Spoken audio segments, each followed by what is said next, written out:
ನಮಸ್ಕಾರಗಳು. ಇಂದು ಸ್ವಾತಂತ್ರ್ಯ ದಿನದ ಕುರಿತು ಒಂದೆರಡು ಮಾತುಗಳನ್ನಾಡಲು ಇಚ್ಛಿಸುತ್ತೇನೆ.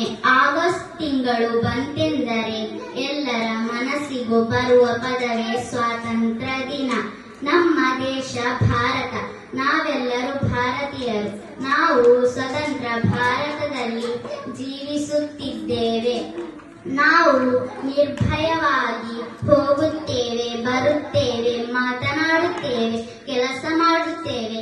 ಇದಕ್ಕೆಲ್ಲ ಸ್ವತಂತ್ರ ಭಾರತದಲ್ಲಿ ಜೀವಿಸುತ್ತಿರುವುದು ಕಾರಣ. ಹಿಂದಿನ ಭಾರತವನ್ನು ನೆನೆಯುವುದಾದರೆ ಮೈದುಂ ಅನಿಸುತ್ತದೆ.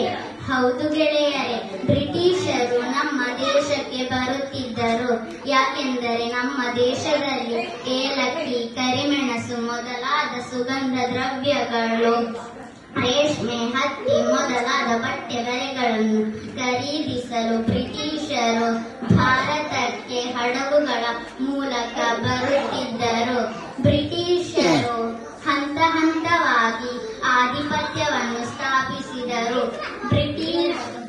ಬ್ರಿಟಿಷರು ಬಂದೂಕುಗಳನ್ನು ತೋರಿಸಿ ಬೆದರಿಸಿ ಗುಲಾಮರನ್ನಾಗಿಸಿದರು. ಮತ್ತೆ ಭಾರತೀಯರಿಗೆ ಏನನ್ನು ಮಾಡಲು ಸ್ವಾತಂತ್ರ್ಯವಿರಲಿಲ್ಲ. ಹೀಗೆ ಬೇಸತ್ತ ಜನರು ಸ್ವಾತಂತ್ರ್ಯವನ್ನು ಬಯಸಿ ಹಲವು ಕಡೆಗಳಲ್ಲಿ ಬ್ರಿಟಿಷರೊಟ್ಟಿಗೆ ಹೋರಾಟ ಮಾಡಲು ಆರಂಭಿಸಿದರು.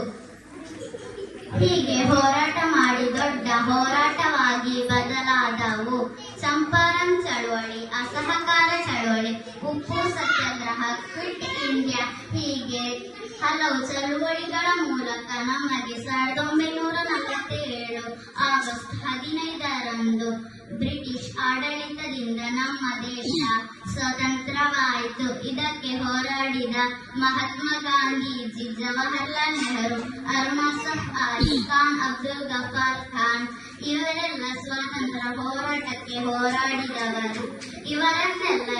ಇವರನ್ನೆಲ್ಲನ್ನು ನೆನಪಿಸಬೇಕಾದುದು ನಮ್ಮೆಲ್ಲರ ಕರ್ತವ್ಯವಾಗಿದೆ.